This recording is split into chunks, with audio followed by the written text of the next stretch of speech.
Selamat pagi Bapak Ibu Saudara yang kasih dalam Tuhan Yesus. Kita berkumpul kembali pada pagi hari ini. Mari kita akan mulai ibadah kita pada pagi hari ini. Kita bangkit berdiri, kita memuji Tuhan, datang ke hadirat Tuhan.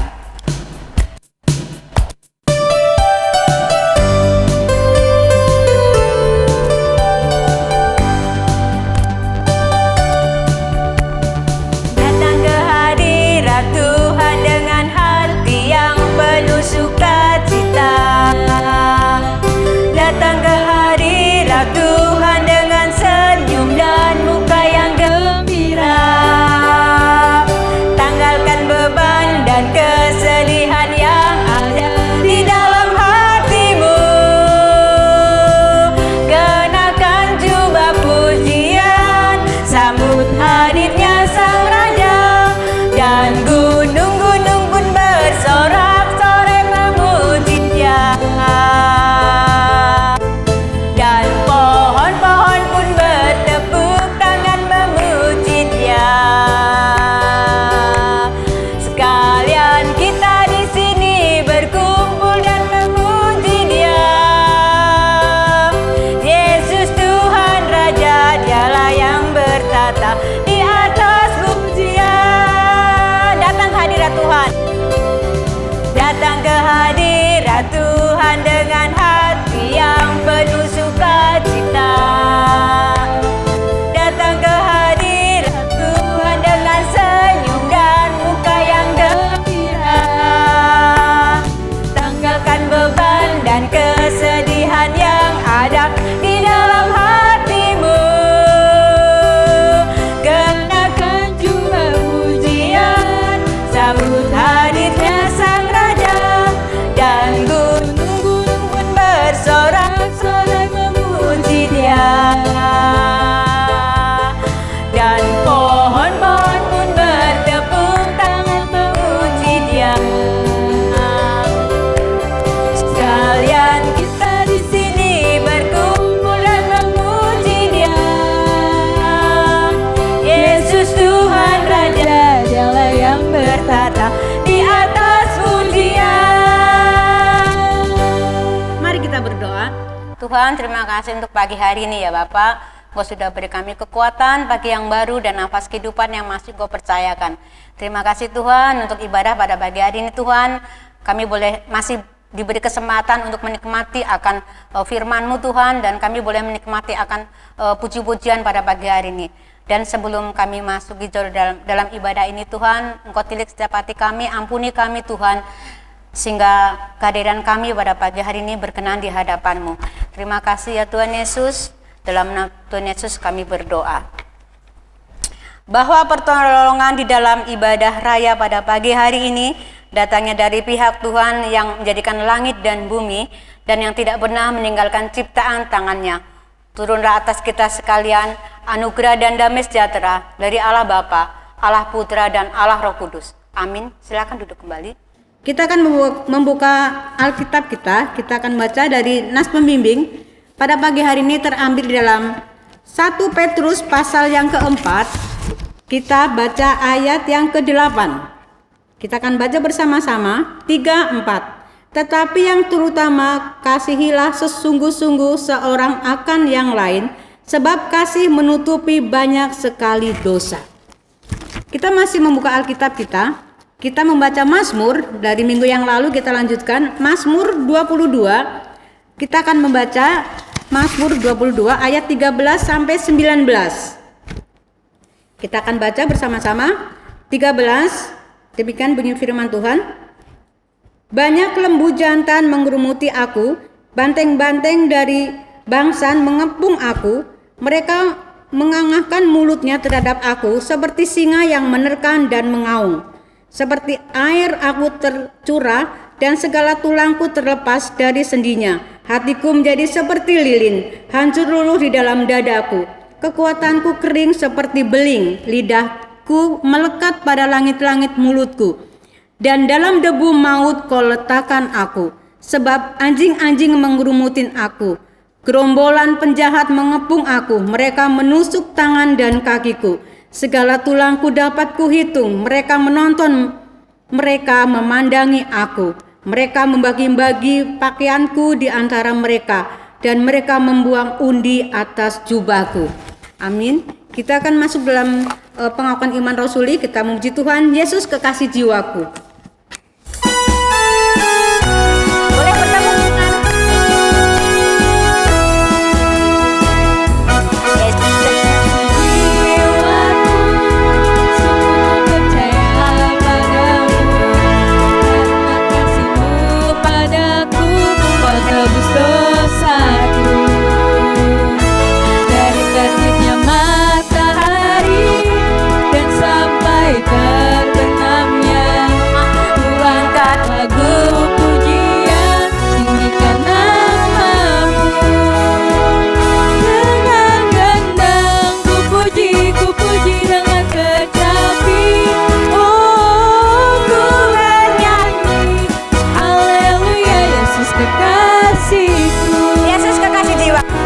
Yesus kekasih jiwaku, sungguh ku percaya padamu. Karena kasih-Mu padaku, tak tebus dosaku. Dari terbitnya matahari dan sampai terbenamnya, ku angkat lagu pujian, tinggikan nama-Mu. Puji dengan kecapi, oh ku bernyanyi, haleluya Yesus kekasihku.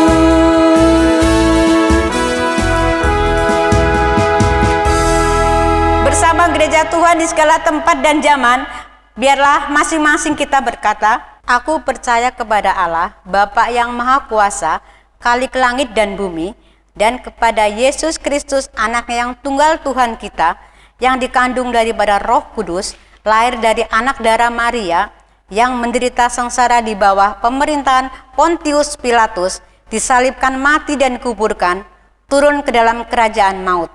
Pada hari yang ketiga, bangkit pula di antara orang mati, naik ke surga, duduk di sebelah kanan Allah, Bapa yang Maha Kuasa, dan dari sana ia akan datang untuk menghakimi orang yang hidup dan yang mati.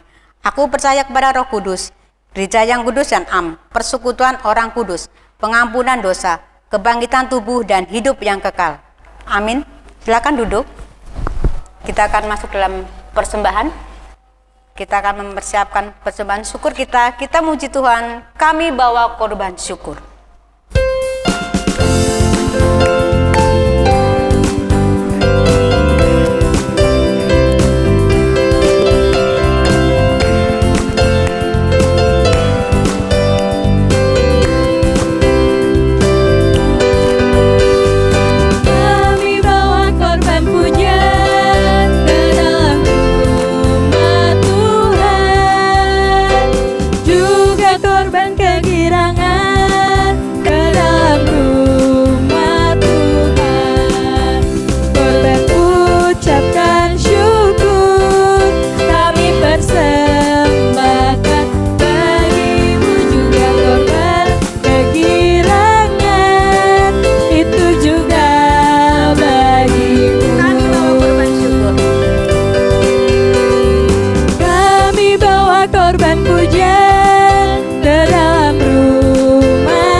Berdoa. Mari kita satu dalam doa.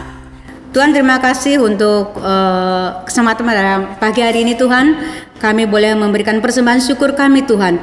Bila Engkau berkati setiap kami yang saat ini boleh memberi Tuhan, bahkan mereka yang mengelolakan persembahan ini, berkati mereka ya Bapa. Terima kasih Tuhan, terpujilah Engkau. Dalam nama Tuhan Yesus yang sudah mengajarkan doa sempurna demikian. Bapa kami dalam surga, dikuduskanlah nama-Mu, datanglah kerajaan-Mu, jadilah kehendak-Mu di bumi seperti di surga. Berilah kami pada hari ini makan kami yang secukupnya, dan ampuni atas segala kesalahan kami, seperti kami juga mengampuni orang bersalah kepada kami. Tetapi lepaskanlah kami daripada yang jahat, karena Engkaulah yang punya kerajaan dan kuasa dan kemuliaan sampai selama-lamanya. Amin. Silakan duduk kembali. Kita akan masuk di dalam firman Tuhan. Pada pagi hari ini dilayani oleh Bapak Pendeta Yipta. Mari kita siapkan hati dan pikiran kita untuk masuk dalam firman Tuhan. Kita memuji Tuhan. Aku mengasihi Engkau Yesus.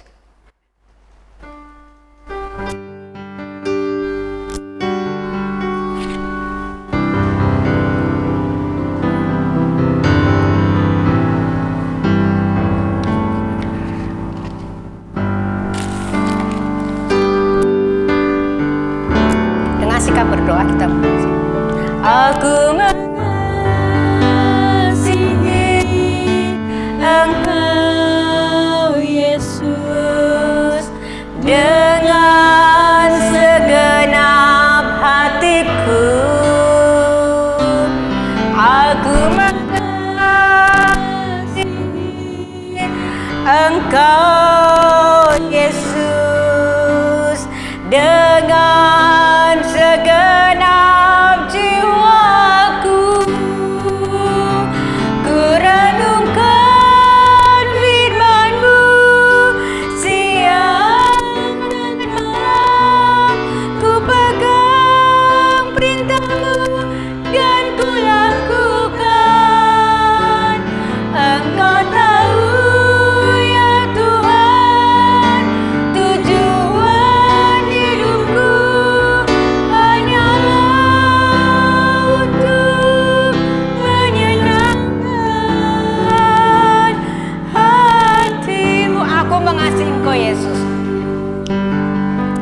berdoa, sungguh-sungguh kita memuji. Aku mengasihi Engkau Yesus dengan segenap hatiku. Aku mengasihi Engkau Yesus dengan segenap jiwaku. Ku renungkan firman-Mu siang dan malam. Ku pegang perintah-Mu dan ku lakukan. Engkau tahu ya Tuhan, tujuan hidupku hanyalah untuk menyenangkan hati-Mu. Ku renungkan firman-Mu siang dan malam. Ku pegang perintah-Mu dan ku lakukan. Engkau tahu ya Tuhan, tujuan hidupku hanyalah untuk menyenangkan hati-Mu. Untuk waktu saya untuk membawa firman.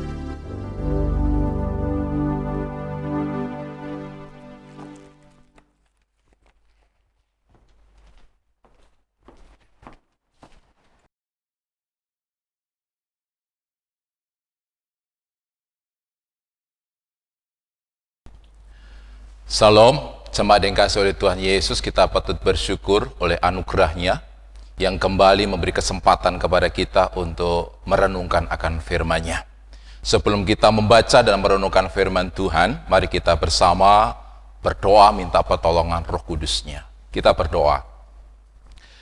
Bapa di surga, kami datang kepadamu pada pagi hari ini menaikkan puji, hormat, dan syukur oleh karena kebaikan-Mu yang Engkau nyatakan bagi kami, di mana Engkau berkenan memberi lagi kesempatan kepada kami untuk membaca dan merenungkan firman-Mu.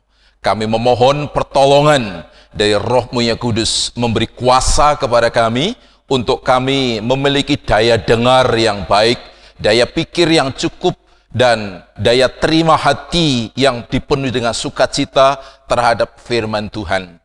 Supaya pagi ini menjadi waktu yang akan membawa kebaikan bagi kami untuk semakin hidup dekat kepada Tuhan melalui pengaruh firman-Mu yang akan Tuhan sampaikan kepada kami. Mari Tuhan, Kau berfirman, karena kami pun telah siap lagi untuk menerimanya. Di dalam nama Yesus, kami sambut firman-Mu. Haleluya. Amin. Jemaat yang dikasihi oleh Tuhan Yesus Kristus, tema renungan bulanan di gereja kita saat ini yaitu tambahkan iman dengan kasih akan saudara dan semua orang. Sedangkan subtema dalam renungan pagi hari ini yaitu kasih menutupi segala pelanggaran. Adapun yang menjadi dasar renungan kita terambil dari Amsal pasal yang ke-10 ayat yang ke-12. Demikian firman Tuhan. Kebencian menimbulkan pertengkaran, tetapi kasih menutupi segala pelanggaran. Saya ulangi, kebencian menimbulkan pertengkaran, tetapi kasih menutupi segala pelanggaran. Bapak, Ibu, dan saudara yang dikasihi oleh Tuhan Yesus, banyak hal yang menjadikan hati kita itu dikuasai oleh kebencian. Memang kebencian akan selalu didahului dengan luka hati. Dan banyak faktor yang menjadikan kenapa ada luka hati. Dan luka hati itu menimbulkan akan kebencian. Seseorang luka hatinya oleh karena dia mendapatkan perlakuan yang tidak adil. Mungkin dari pimpinannya, mungkin dari orang tuanya, mungkin dari saudaranya, atau mungkin orang-orang di sekitar yang lainnya lagi. Ketika mereka memperlakukan secara tidak adil, maka kita menjadi luka hatinya. Dan akan mendatangkan kebencian di hati kita terhadap orang itu. Bisa juga ditimbulkan karena kita dikhianati. Dikhianati oleh orang-orang yang kita kasihi atau kita cintai. Di sana ada orang yang mungkin kita cintai, yaitu suami kita, yaitu istri kita, yaitu kekasih kita, anak kita, teman-teman seperjuangan kita, dan yang lainnya. Sehingga ada luka yang mendatangkan kebencian bagi orang tersebut. Tetapi kebencian juga bisa timbul bukan oleh kelakuan orang terhadap diri kita, tapi bisa timbul oleh karena sifat yang ada pada diri kita sendiri. Sifat apa yang bisa menimbulkan kebencian kepada orang lain? Yaitu sifat iri hati. Orang yang iri hati akan mudah untuk menjadi benci kepada orang yang kepadanya menaruh iri itu. Kain iri terhadap Habel karena persembahan Habel lebih diperkenan oleh Tuhan, sementara persembahan dia tidak. Dan rasa irinya menghasilkan kebencian dalam hatinya. Dan akhirnya Kain pun membunuh Habel. Saul benci kepada Daud. Dimulai dari mana? Rasa iri kepada Daud. Di mana suatu hari Daud pulang dari peperangan. Dia mengalahkan akan musuhnya. Begitu bergembiranya masyarakat Israel menyambut akan kedatangan Daud dari peperangan.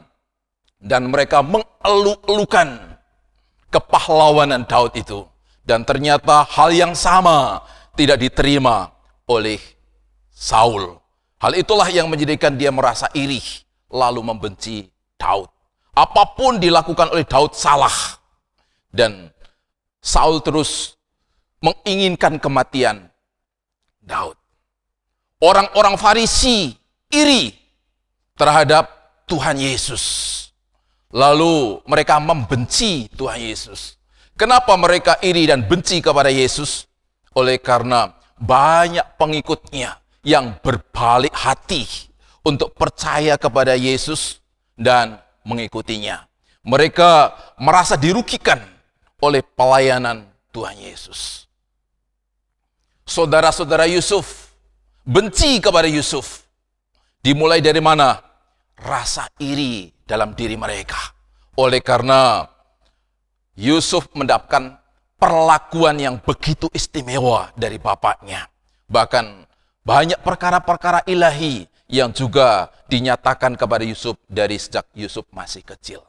Dan akhirnya membuat mereka pun benci kepada Yusuf. Jemaat yang kasih oleh Tuhan Yesus Kristus, apapun itu faktornya yang mendatangkan kebencian di dalam hati kita, ya, Tuhan menghendaki hati kita bebas dari rasa benci kepada siapapun. Kenapa? Ada beberapa alasan. Yang pertama, karena kebencian itu membuktikan bahwa kita masih manusia duniawi. Mari kita baca ayatnya dari 1 Korintus pasal yang ketiga, ayat yang ketiga. Demikian firman Tuhan. Karena kamu masih manusia duniawi, sebab jika di antara kamu ada iri hati dan perselisihan, bukankah hal itu menunjukkan bahwa kamu manusia duniawi dan bahwa kamu hidup secara manusiawi? Kebencian menghasilkan pertengkaran. Dan pertengkaran atau perselisihan membuktikan bahwa kita masih manusia duniawi. Jemaat yang dikasihi oleh Tuhan Yesus, apa sih yang dimaksudkan dengan manusia duniawi? Dalam bahasa aslinya, yaitu sarkikos. Artinya bahwa bersifat daging, bandel, tidak mau untuk dipimpin oleh roh, lebih suka untuk mengikuti keinginan-keinginan daging. Bapak yang dikasihi oleh Tuhan, apa itu keinginan daging? Di dalam Galatia pasal yang ke-5 ayat 20-21, demikian di antaranya tentang keinginan daging, yaitu penyembahan berhala, sihir, perseteruan, perselisihan, iri hati, amarah, kepentingan diri sendiri, percideraan, roh pemecah, kedengkian, kemabukan, pesta pora, dan sebagainya. Jadi, keinginan daging itu diantaranya adalah perselisihan. Diantaranya adalah pertengkaran, kedengkian. Dan ketika kita melakukan akan keinginan daging itu, apa hasilnya? Dikatakan di dalam bagian terakhir Galatia 5 ayat 21 itu, terhadap semuanya itu kuperingatkan kamu seperti yang telah kubuat dahulu, bahwa barang siapa melakukan hal-hal yang demikian, ia tidak akan mendapat bagian dalam kerajaan Allah.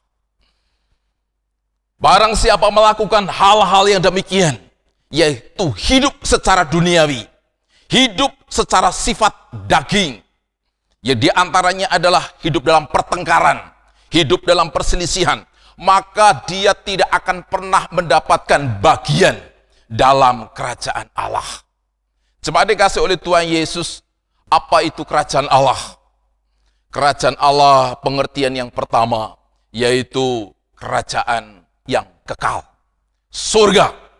Orang yang hidup dalam kedagingan, tidak mau dipimpin oleh roh.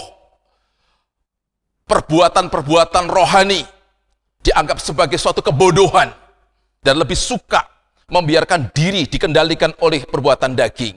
Kepadanya Tuhan tidak akan pernah membiarkan dirinya mendapat bagian dalam kerajaan surga.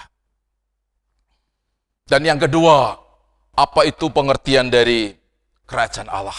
Yaitu perbuatan-perbuatan ilahi yang akan dinyatakan kepada kita ketika kita masih ada di dunia ini.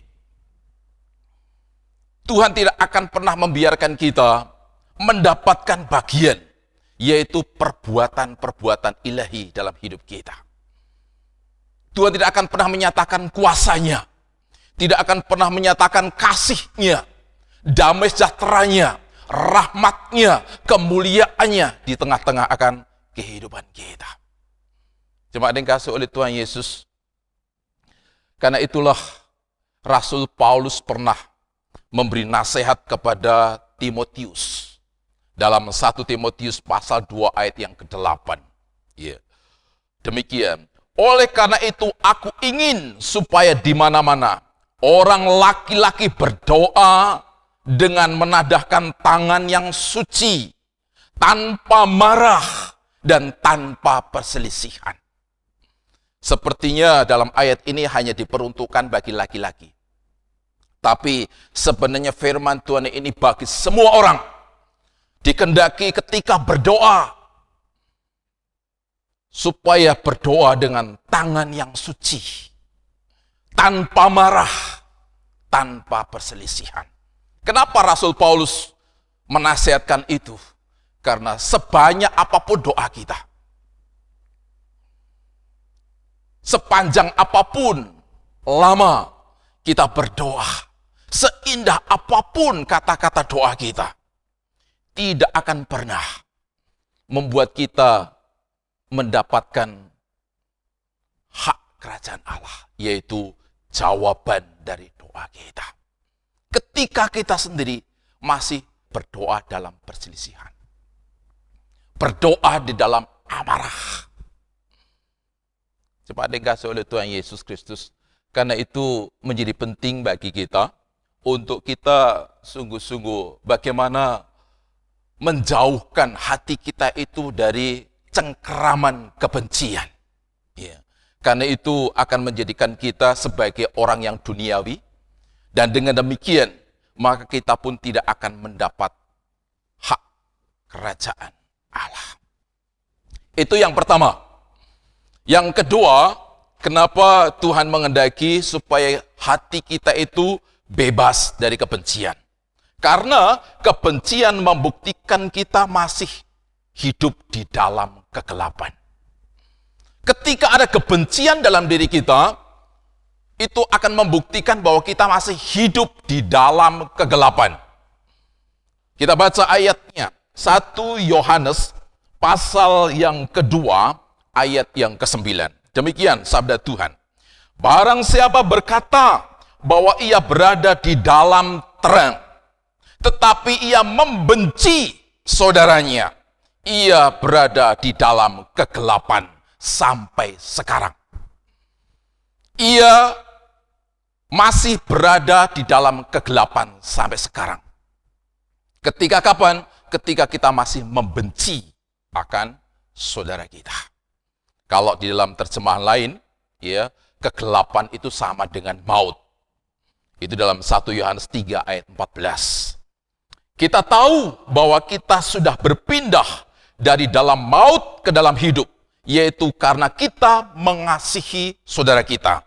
Barang siapa tidak mengasihi, ia tetap di dalam maut. Barang siapa tidak mengasihi, artinya masih membenci, dia masih berada di dalam kuasa maut. Bapak Ibu yang dikasihi oleh Tuhan, siapa orang yang masih di dalam kuasa maut? Yaitu mereka, orang-orang yang masih belum tinggal di dalam Yesus Kristus.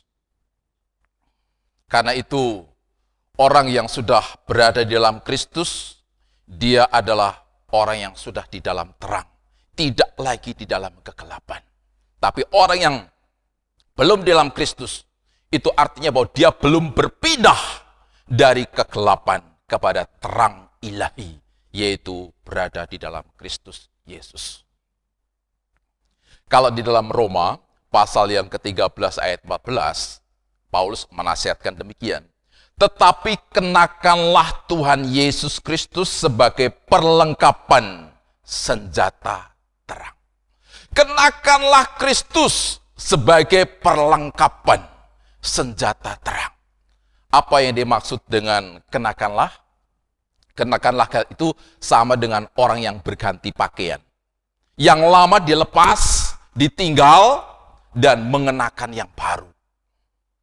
Ketika dikatakan kenakanlah Kristus, berarti kedagingan kita, keduniawian kita harus tanggalkan.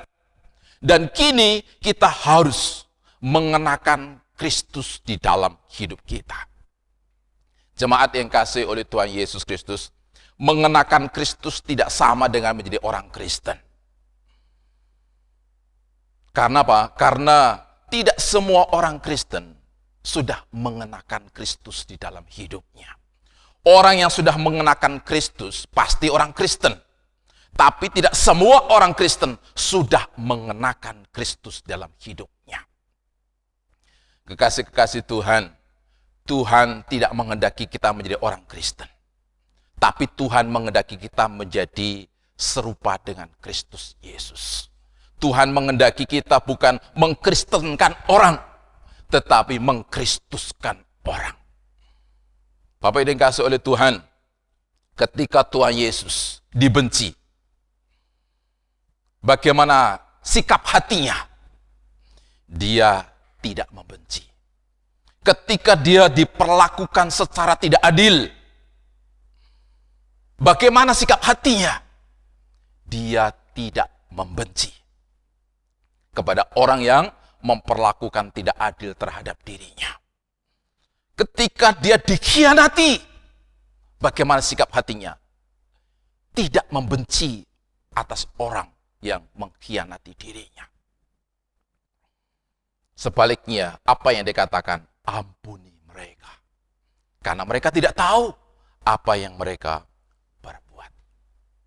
Jemaat yang dikasihi oleh Tuhan Yesus, jadi ketika Tuhan menghendaki kita berpindah dari kegelapan kepada terang, berarti kita harus mengenakan Kristus. Kapan itu? Setiap langkah perjalanan hidup kita, dengan segala keadaan yang kita temukan, dengan segala perkara-perkara yang kita hadapi, di sanalah kita selalu mengenakan Kristus. Mengenakan Kristus bukan hanya pada waktu kita sedang bergumul atas persoalan-persoalan yang kita hadapi. Tapi dalam segala keadaan apapun, termasuk ketika orang membenci kita, kita mengenakan Kristus. Ketika orang memperlakukan tidak adil kepada kita, kita mengenakan Kristus. Ketika orang membenci kita, kita mengenakan Kristus. Kalau kita mengenakan Kristus, yaitu pikiran Kristus, perasaan Kristus, sebagai dasar menyikapi sikap dan perilaku orang terhadap diri kita, saya yakin bahwa kebencian tidak ada pada diri kita. Kenapa? Karena itulah yang juga dilakukan oleh Yesus, yang harus kita teladani. Jemaat yang dikasihi oleh Tuhan, itu yang kedua. Kenapa tidak boleh ada kebencian? Karena dengan adanya kebencian di dalam diri kita, kita masih hidup di dalam kegelapan. Kita belum sungguh-sungguh berada di dalam Yesus Kristus. Yang ketiga, alasan untuk kita tidak membiarkan kebencian menguasai hati kita, yaitu karena ketika ada kebencian dalam hati kita, berarti kita masih menguntungkan iblis dalam hidup kita.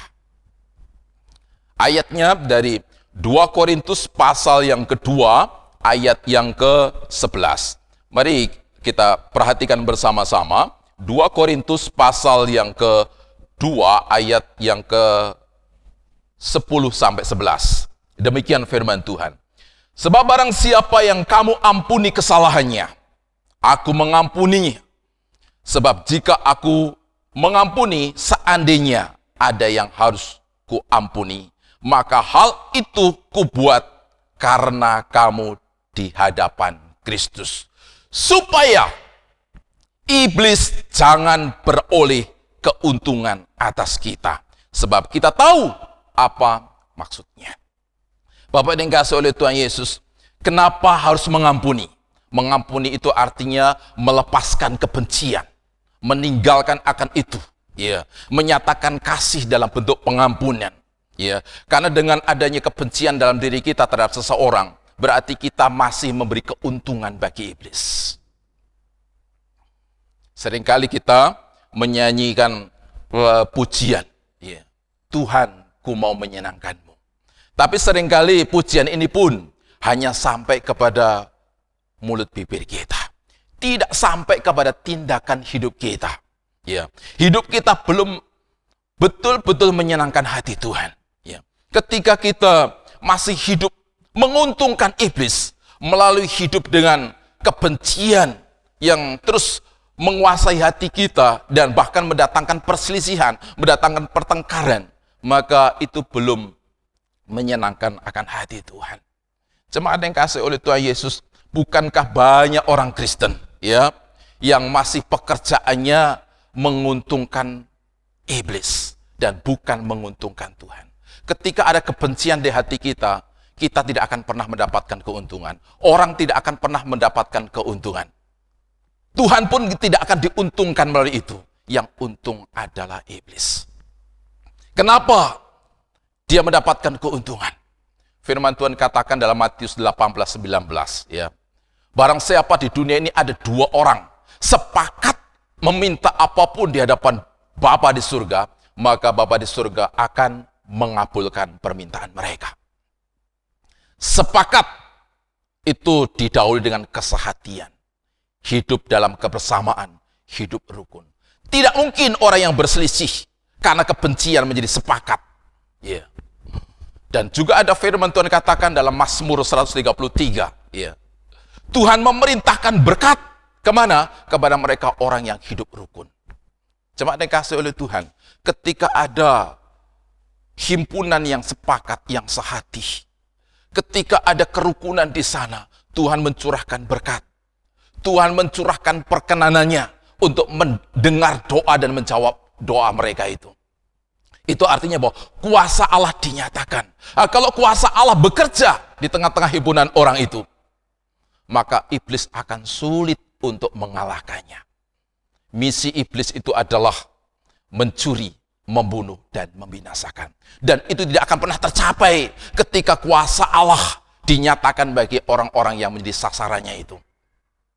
Jemaat dikasihi oleh Tuhan, tapi dengan adanya perpecahan, perselisihan, baik itu yang terjadi dalam kehidupan rumah tangga, suami istri, orang tua anak, kakak beradik, maupun dalam lingkup gereja, jemaat satu dengan jemaat yang lain, atau mungkin dalam kehidupan mereka sesama orang yang melayani Tuhan, di dalam pelayanan komisi, dalam pelayanan kemajelisan, dalam pelayanan antar gereja, dalam kepengurusan persekutuan-persekutuan yang ada, maka itu akan memudahkan bagi iblis untuk menjauhkan mereka dari Tuhan.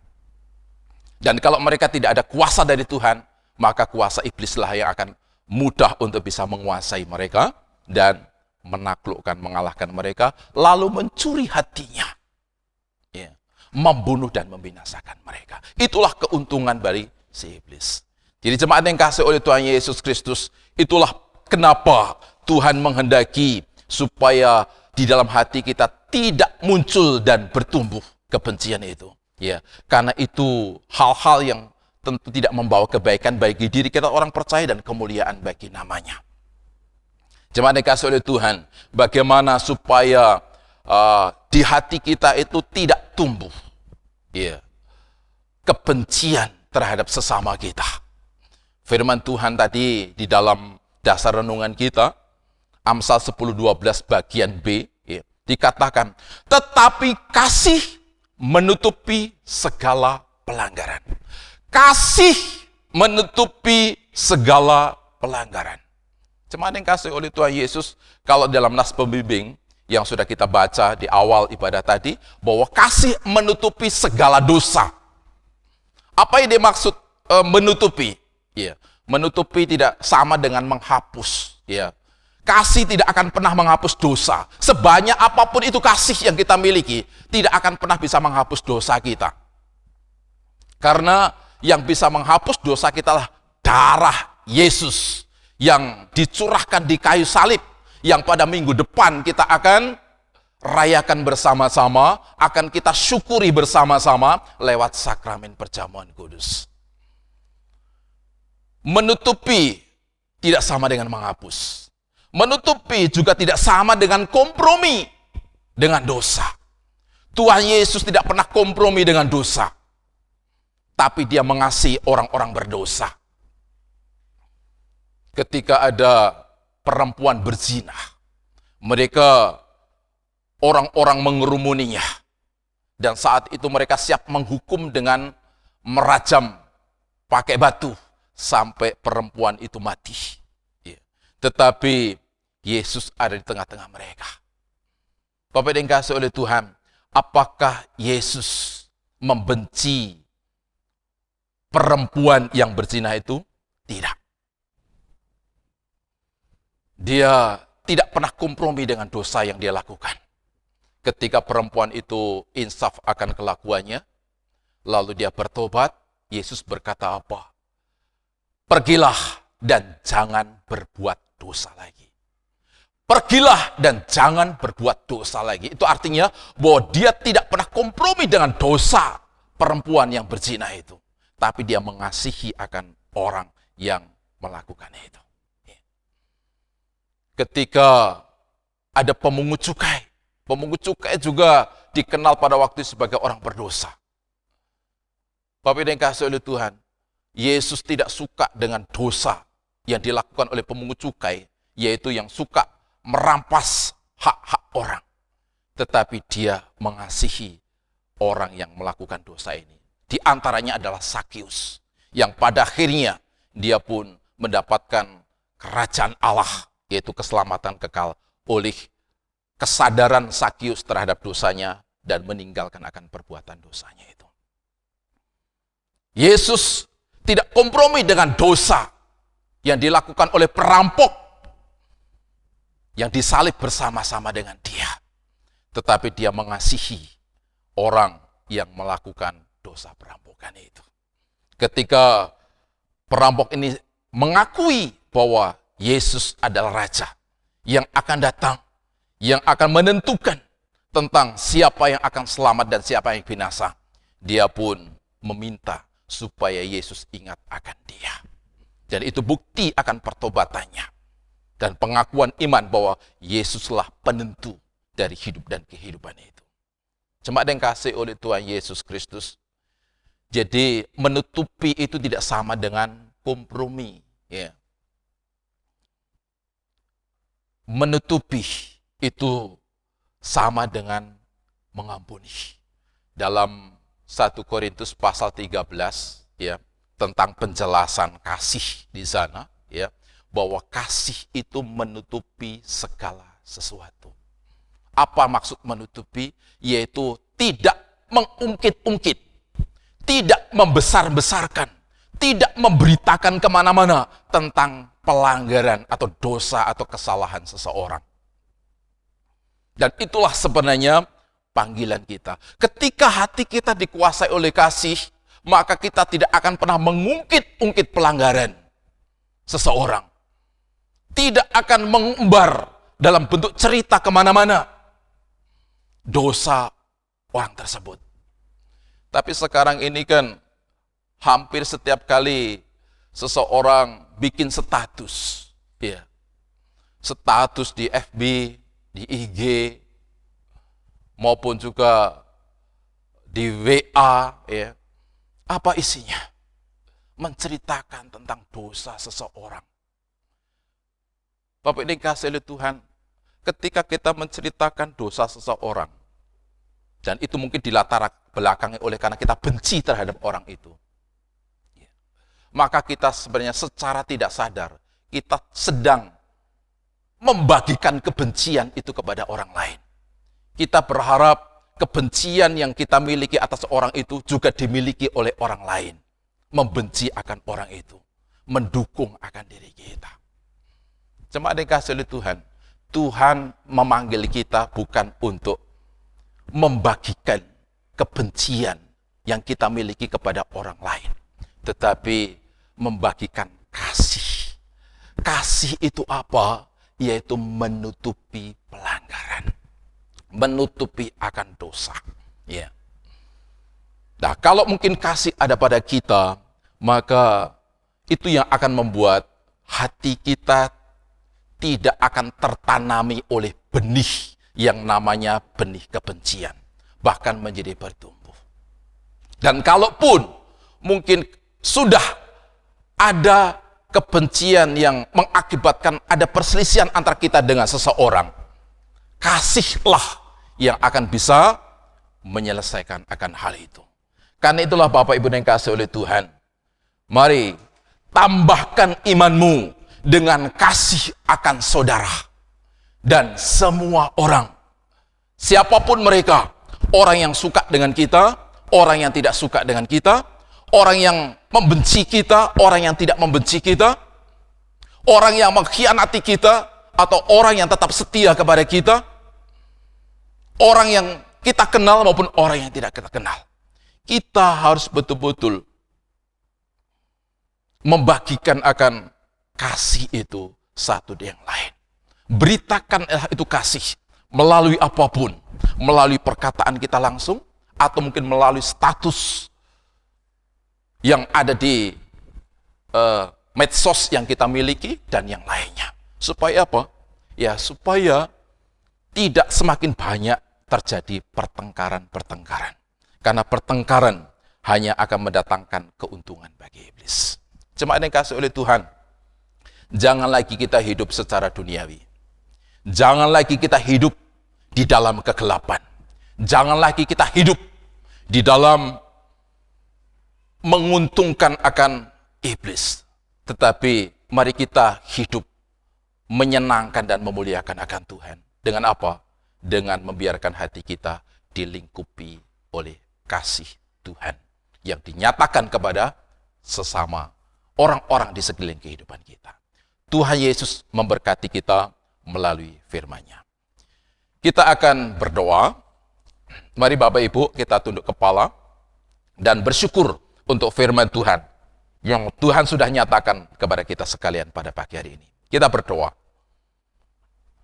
Bapa di surga, kami bersyukur untuk Engkau yang sudah berfirman lagi kepada kami.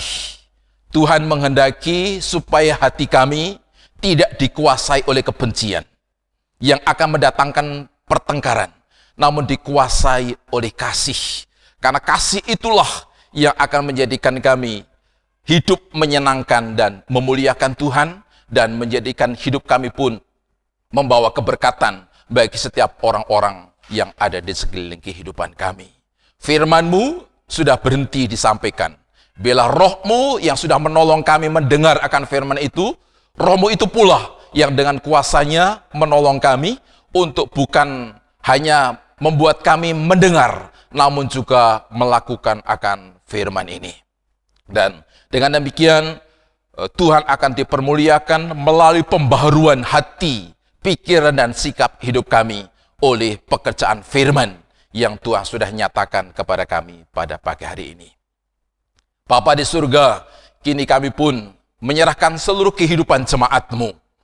Di hari-hari ini, jemaat-Mu sedang bergumul dengan berbagai kesulitan sebagai dampak musibah yang masih terjadi atas bangsa ini dan juga atas bangsa-bangsa yang lain, yaitu COVID-19.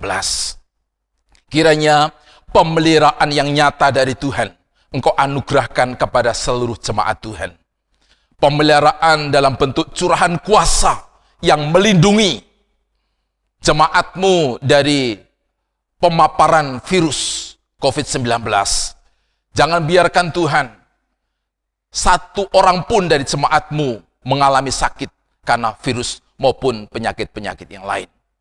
Tapi kepada seluruh jemaat Tuhan, baik mereka yang anak-anak, mereka yang remaja, mereka yang muda-mudi, mereka yang orang tua, lansia, terus berada di dalam kesehatan yang cukup. Dan Tuhan pun berkenan membuka tingkap langit-Mu bagi limpah berkat-Mu mencukupkan setiap kebutuhan demi kebutuhan yang diperlukan secara ekonomi atas jemaat-Mu ya Tuhan. Baik yang Engkau akan nyatakan lewat pekerjaan mereka, lewat usaha dagang mereka, maupun melalui berbagai sumber yang akan Tuhan pakai untuk menyatakan berkat pemeliharaan-Mu atas seluruh jemaat Tuhan. Dan Engkau memberkati akan gerejamu di tempat ini yang Kau percayakan sebagai tempat jemaat Tuhan mendapatkan penggembalaan dari Tuhan. Segala kegiatan-kegiatan pelayanan yang sementara ini dilakukan secara online dalam pemberitaan firman maupun persekutuan, Tuhan yang akan memberkatinya. Sehingga jemaat-Mu tetap memiliki semangat yang berkobar-kobar dalam bersekutu dan dalam menyembah Tuhan, dalam menikmati akan firman-Nya yang akan membawa mereka tetap berdiri teguh dalam iman kepada Tuhan, bahkan bertumbuh dewasa dalam pengenalan pribadi akan Engkau, serta hidup sesuai dengan kehendak-Mu ya Bapa. Terima kasih, kami berdoa untuk seluruh pekerjaan Tuhan, di mana pemberitaan firman Allah terus dilakukan melalui gereja-gereja Tuhan yang diberitakan secara langsung maupun lewat online. Diberkati untuk menjadikan banyak orang percaya tetap diteguhkan dalam iman kepada Tuhan, dan mereka yang belum percaya dianugerahi iman percaya melalui kuasa firman yang diberitakan oleh semua orang percaya, hamba-hamba Tuhan, dan seluruh pekerjaan Tuhan yang ada di Indonesia, bahkan sampai ke seluruh ujung bumi ya Bapa. Dan kami berdoa untuk bangsa negara kami, kiranya Tuhan pun berbelas kasihan atas bangsa kami dan juga bangsa-bangsa yang lain yang terus bergumul memerangi penyebaran virus COVID-19. Diberkatilah oleh Tuhan Bapak Presiden Joko Widodo bersama dengan wakilnya dan jajaran para menteri serta mereka aparat pemerintah tingkat provinsi sampai ke RW dan RT dari Sabang sampai Merauke.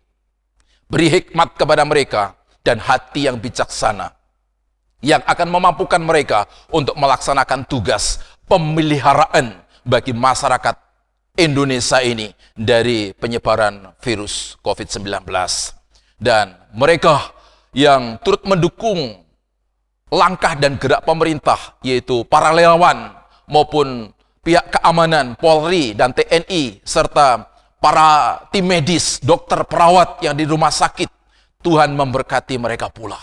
Mereka menjadi kepanjangan tangan-Mu untuk memberi pertolongan kepada semua masyarakat Indonesia ini dari pengaruh penyebaran virus COVID-19. Terima kasih Tuhan, terpuji nama-Mu. Engkau mengenal setiap kami, jemaat-Mu satu persatu dengan segala pergumulannya. Biarlah Engkau terus melawat dan menyatakan kasih karunia-Mu atas seluruh jemaat-Mu. Yang lemah Tuhan kuatkan, yang susah Engkau beri penghiburan, dan mereka jemaat-Mu yang berada dalam kebuntuan karena persoalan-persoalan, Tuhan pun memberikan jalan keluar, sehingga seluruh jemaat Tuhan mengalami otoritas kerajaan Allah yang dinyatakan di atas iman dan percaya serta kesetiaan kami dalam menaruh pengharapan kepada Tuhan. Terpuji nama-Mu, inilah Bapa, syukur syafaat kami, di dalam nama Yesus kami sudah berdoa. Haleluya, amin. Jemaat dikasih oleh Tuhan, kita akan menutup ibadah kita pada pagi hari ini. Dan saya undang jemaat untuk bangkit berdiri. Kita akan menerima doa berkat. Namun sebelumnya kita akan terlebih dahulu menyanyi satu pujian, Kasih Pasti Lemah Lembut.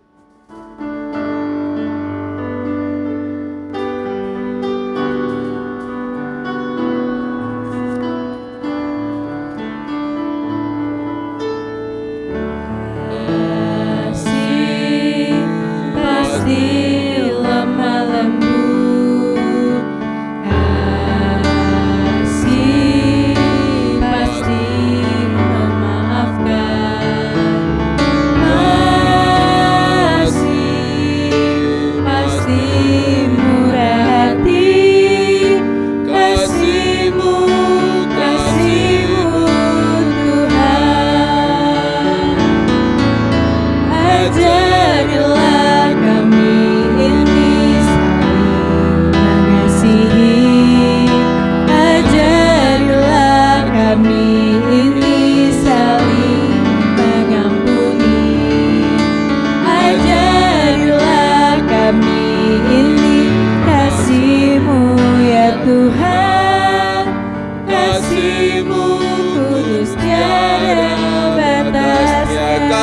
pasti lemah lembut.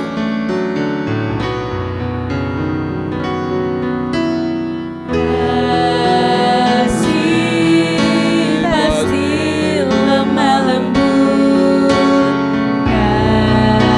kasih pasti memaafkan, kasih pasti murah hati, kasih-Mu, kasih-Mu Tuhan. Ajarilah kami ini saling mengasihi, ajarilah kami ini saling memahami, ajarilah kami ini kasih-Mu, ya Tuhan, kasih-Mu kudus tiada batasnya.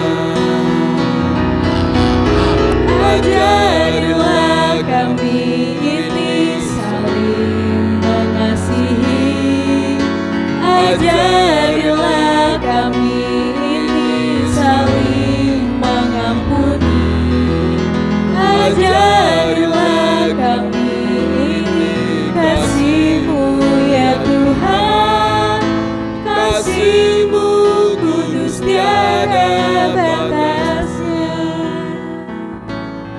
Jemaat yang kasih oleh Tuhan Yesus, arahkanlah hatimu kepada Tuhan dan terimalah berkat-Nya.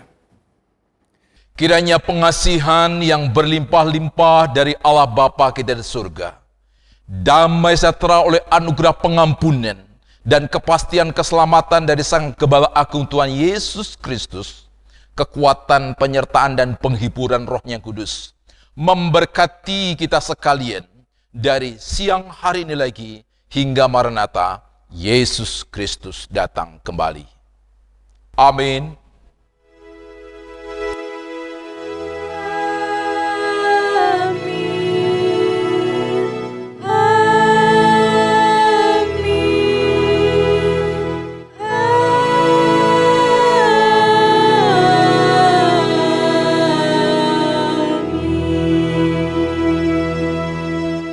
Amin. Jemaat dipersilakan duduk kembali. Bapak Ibu yang kasih oleh Tuhan, silakan bersaat teduh dan terus Bapak Ibu terus kuat di dalam iman dan pengharapan kepada Tuhan. Hadapi segala sesuatunya di dalam keyakinan bahwa Tuhan akan peliharakan hidup kita. Lakukan aktivitas kita dengan mengikuti protokol kesehatan yang sudah ditetapkan oleh pemerintah. Tuhan Yesus memberkati kita sekalian. Amin.